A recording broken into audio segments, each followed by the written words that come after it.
Can I please have my video?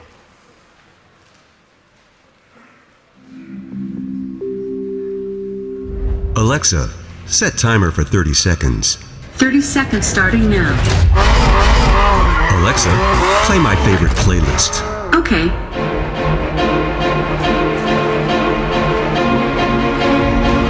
Alexa, how's the weather? The weather is 90 degrees with clear skies.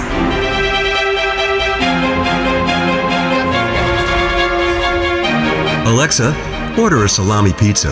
Okay, it will be ready for pickup in 15 minutes. Alexa, open garage door. Okay.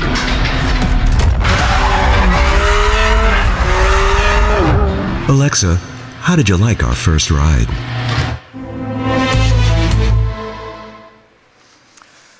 Hello, ladies and gentlemen. Thank you for having me here. My name is André Stark. I'm not related to the Starks of Winterfell, those who might know them, but I share the same motto. I think winter is coming.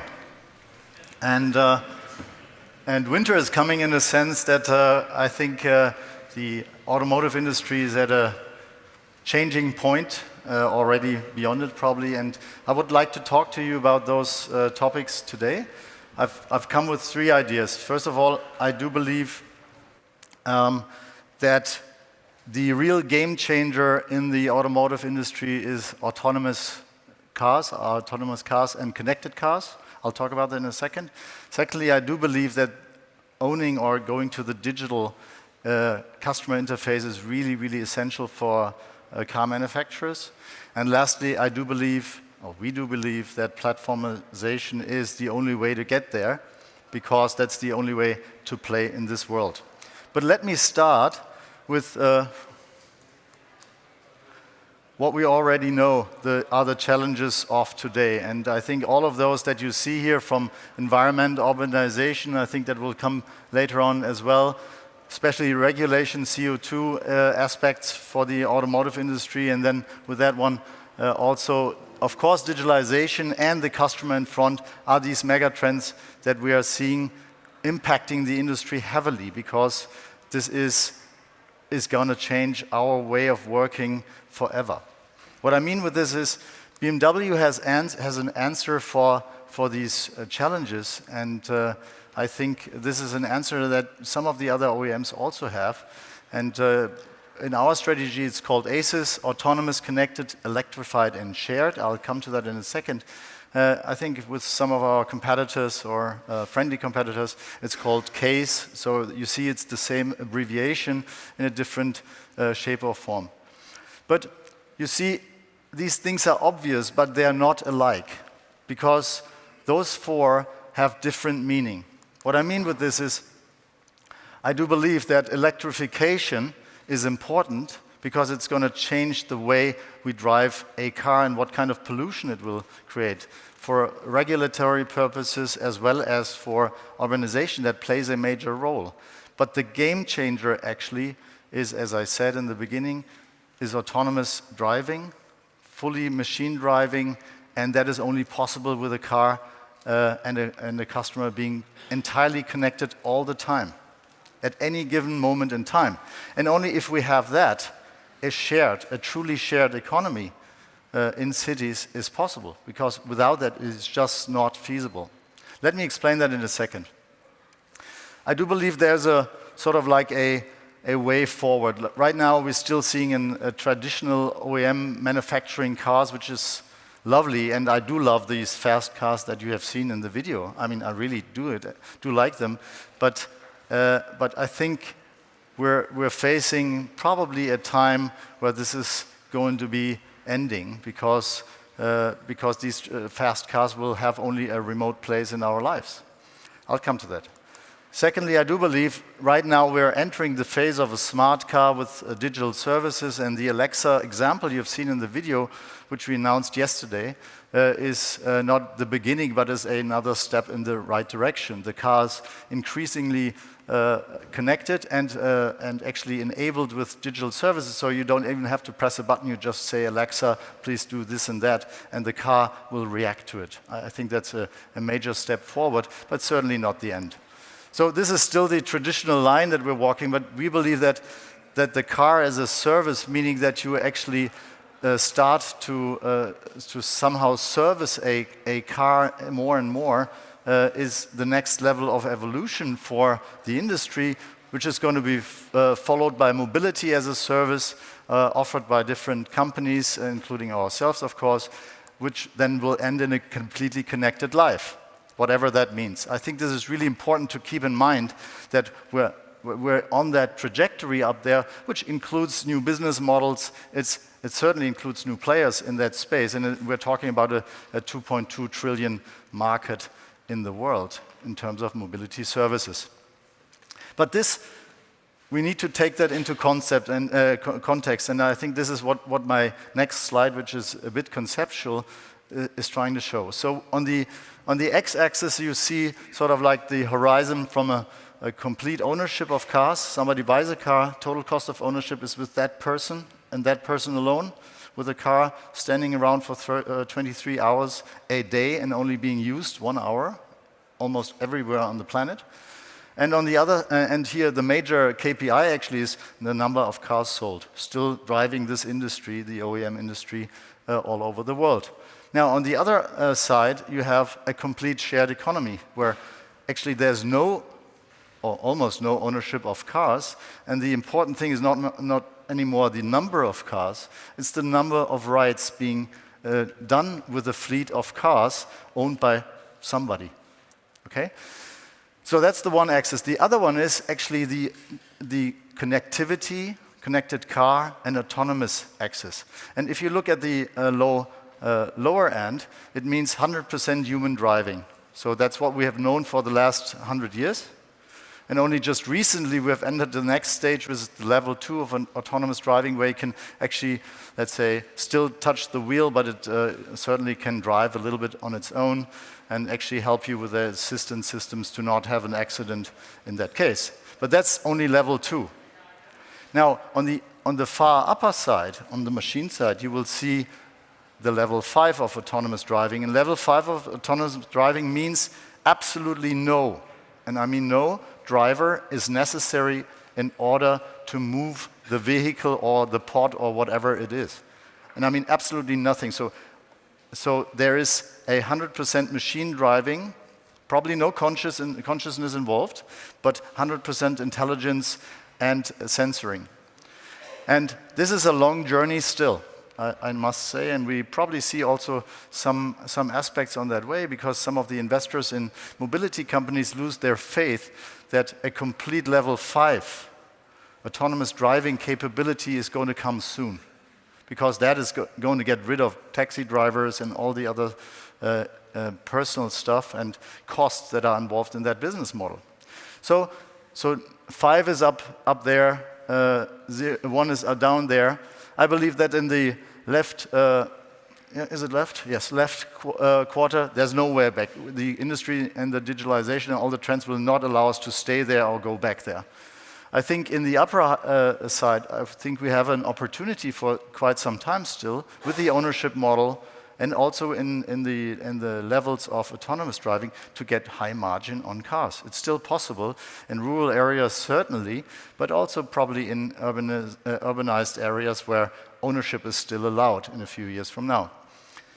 The dead zone is down there on the right-hand side because no autonomous driving and shared is actually, I mean, as I explained, is a super high cost topic. So it's the upper right-hand corner where the consumer rules, everything is designed to their needs, a connected life. So let me give you the view that I see. So we're actually moving in sort of like a trajectory that you see on that slide. And I think that's what needs to happen. And to be honest, again, we're down there, smart car and digital devices. That's where we still are. We will be for quite some time. Now, to make my point, if we want to have a real shared economy, level 5 is necessary, because only then, and only then, the car or the pod or the transport mechanism, vehicle, becomes a living room, a third room or a third home or second home at all, and can be utilized for digital service entirely and in a completely different way. Now, that's the reason because the consumer rules, the customer rules that we as BMW, we have said, okay, we have already let's say 30 million customers worldwide using our cars, which is still a small number. We need to get to 100 million in a few years from now in order to play within that scope, in that game. And that is what we want, to play in that game and become a car manufacturer that is able to be a service provider to consumers as well. Now, how is that possible? We need to get into the, let's say, life of our consumers, not only with the car, but with our digital services. Now, how is that possible? We need to really move into being the interface to our consumers when it comes to mobility topics. That's the only way to get there. But you know, we are car manufacturers. Our main, let's say, data point is a VIN, a vehicle identification number. Now, that is not enough anymore. It has helped for the last 100 years, but it doesn't help us anymore. That's why we really need to go to a new view of our data model where the customer sits in the middle and the customer ID is the driving force, because only then you can offer and link services to this consumer if you are actually in conjunction with this customer through that one ID. And then you can also connect their lives, which they already have digitally, to the car and to the services of, let's say, BMW or other car manufacturers.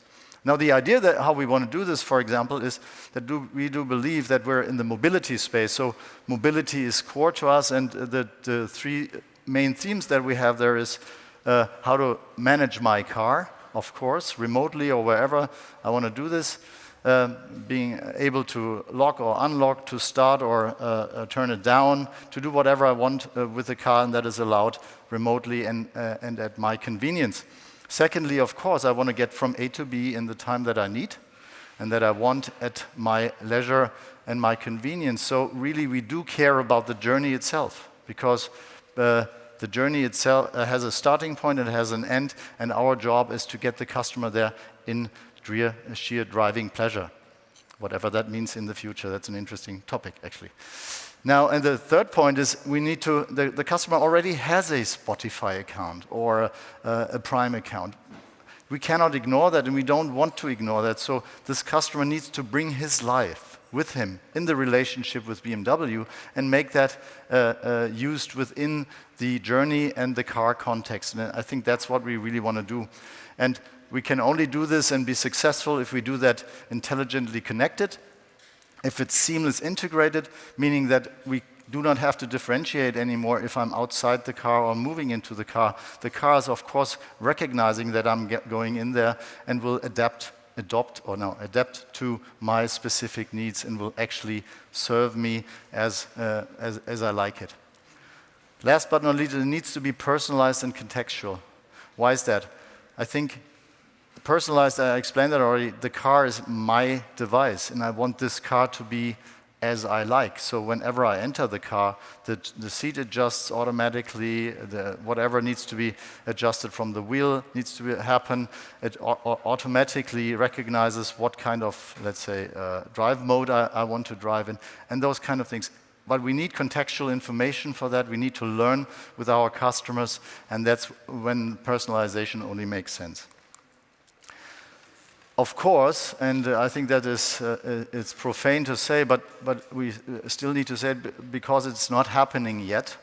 We need to be across all touch points that the consumer has. And most of these touch points are actually outside the car, to be honest. So let's face it and make the car itself a part of that touch point chain across all operating systems and all relevant use cases that a consumer has. And I think this is really important. But what is different, really different from the old OEM world? Now, let's be frank. OEMs do not know their customers well. It's just a matter of fact.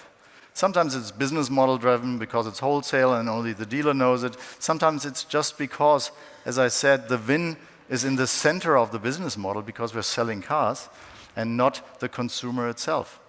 So only if we change that idea, we are able to really learn with our consumers, with our customers. throughout every day, whatever they use, however they use it, and what their preferences are. To make suggestions, to be able to understand what their routes are, to understand what kind of music they will want to hear, to detect their mood in which they are, and to make a suggestion of what kind of music maybe to play. Now, that also you need maybe the button or the signal to say, no, I don't want all of this. That's also true. But I guess the important thing is an not intrusive learning about the preferences of our consumers, our users, is really, really at the core of what we need to do. Hence, we need to really go into this digital customer interface I was mentioning. Now, having super modern factories, which we do, I'm really proud to say, is one part of the digitalization, but to really enter the world of platforms is the most important in order to play in the digital space. And for that reason, BMW has endeavored already quite some time ago onto the journey of building our own OpenMobility Cloud with a partner from the US. I'm not trying to do too many, it starts with an M. But so we have a platform that we're using which allows us to do the things I've mentioned before. At the center of it, that's why it's white, is that one ID that I was talking about, the identification, the unique customer identification, how the customer is always retraceable at every point in time and across all channels and all touch points that we use to make him an integral part of our mobility cloud. But secondly, as I said, analytics and machine learning are essential in order to be contextual and personalized and actually understanding and making good assumptions about or hypotheses about what the next move of the consumer is in order to be relevant at a point. So we are not only collecting user feedback, but we're going really deep into data science, into the behavioral data, and we're bringing that together on that platform. Of course, there needs to be some content. And I think that's the interesting part. We have lots of content. Content within the car, with the journey, also using stuff inside the car now and later on, of course, ever more in an autonomous way, where we, with our services, can really add value and solve customer problems. But let's be frank, in this world, we cannot do this alone anymore. So far, the last 100 years, I think OEMs could do it alone. This time's over. This time's definitely over, and what we need are strong partners in order to help us to drive the connected life road. And hence, we need to be able to integrate partners in a meaningful, but also in a quick and efficient way, in the way that they need to be integrated and it makes sense to consumers. Hence, that's why we actually partner with lots of the big guys that you see over there. Alexa, I mentioned, now being offered in next year throughout our fleet, where possible, of course, you must say with the cars enabled, but also with the Microsoft guys on our Azure platform. I mentioned that. Here is our great partner for digital maps, because without great digital maps, autonomous drive will be completely impossible, for example, but also our friends from Google help us a lot here. So bringing BMW Mini services together with partner services is, of course, for us, another way of creating real value to consumer problems or issues today. Now, let me close my little talk, and I think I should be still somehow in time. 3 things I want to leave with you, and I hope I could make my point clear. First of all is autonomous driving, level 5 especially, which require complete connectivity of a car, because otherwise level 5 will not be possible at any given time. Now just imagine what that means for mobile networks. Our guys from T-Mobile are here, so you need to really give Gas, wie wir sagen. So this is going to be the game changer in order to go from a total cost of ownership to a total cost of service model in the future, and I think we're going to talk about this more on the panel. Second thing I said is the digital customer interface is core for us, because only then we can actually play in this game and have a right to play, because only then we will know what kind of consumer problems to solve. And lastly, the platform is at the heart of it. And platformization, be it for the car as a platform, or the service itself, is what we want to do. And this concludes my little speech. Thank you very much for being so endurant. Thank you.